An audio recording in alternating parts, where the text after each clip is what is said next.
Bonjour mesdames et messieurs, bienvenue à Perspective.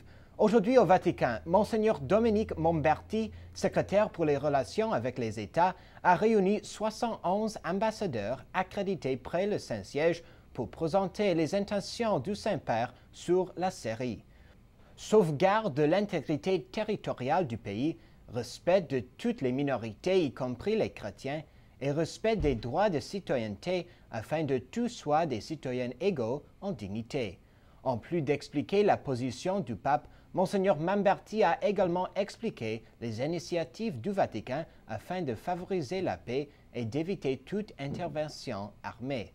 Ce samedi, le pape a lancé une journée mondiale de prière et de jeûne pour impliquer tout le monde pour la paix en Syrie. Contactez votre paroisse ou consultez le site de votre diocèse pour les événements dans votre région.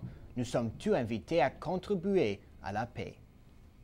À Saint-Pétersbourg, en Russie, les 20 plus grandes économies du monde étaient rassemblées aujourd'hui pour le sommet du G20. Le pape François a envoyé une lettre à Vladimir Poutine, le président russe. Dans ce courrier, le Saint-Père invite à réfléchir sur la situation en Syrie et à déclarer que les conflits armes constituent toujours la négation délibérée de toute possible entente internationale en créant de profondes divisions et de terribles blessures qui mettent des années à se refermer.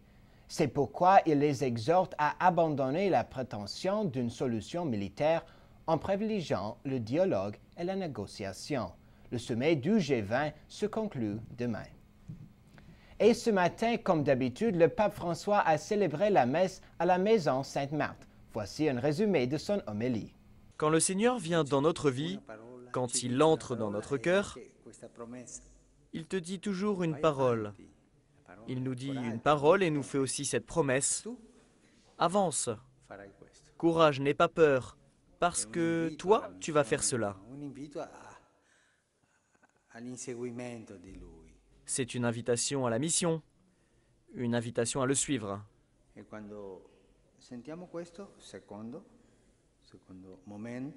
Et quand nous entendons cela, c'est le deuxième point, nous pouvons voir qu'il y a quelque chose dans notre vie qui ne va pas, que nous devons corriger. Et nous abandonnons cette chose avec générosité. Mais il y a aussi dans notre vie quelque chose de bon, mais le Seigneur nous inspire pour que nous la lui laissions, afin de le suivre d'encore plus près, comme c'est arrivé ici. Ceux-ci ont tout laissé, dit l'Évangile. En tirant les barques à terre, ils laissèrent tout, barques, filets, tout. Et ils le suivirent.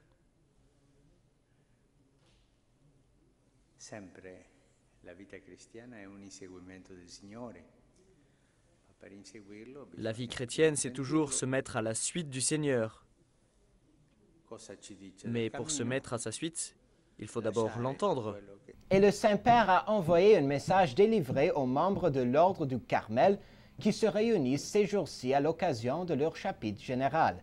Le pape les appelle à maintenir constamment le regard fixé sur le Christ et retrouver la force de la vie contemplative dans un esprit d'obéissance, de prière et de mission. Dans un monde qui méconnaît le Christ et le réfute, vous êtes invité, soulignait le pape, à toujours adhérer plus profondément à lui. Aujourd'hui, 5 septembre, c'est la fête de bienheureuse Mère Teresa, qui est morte il y a 16 ans. Née en 1910 en Macédoine, elle a fondé les missionnaires de charité à l'âge de 40 ans. Sa communauté s'engage dans une pauvreté spirituelle et matérielle à servir les plus pauvres. Aujourd'hui, il existe près de 5000 sœurs qui travaillent dans près de 150 pays du monde. Le Père Rosica a écrit une réflexion sur sa vie qui est disponible sur notre blog. Et c'est tout pour aujourd'hui. Merci de nous avoir suivis et à la prochaine.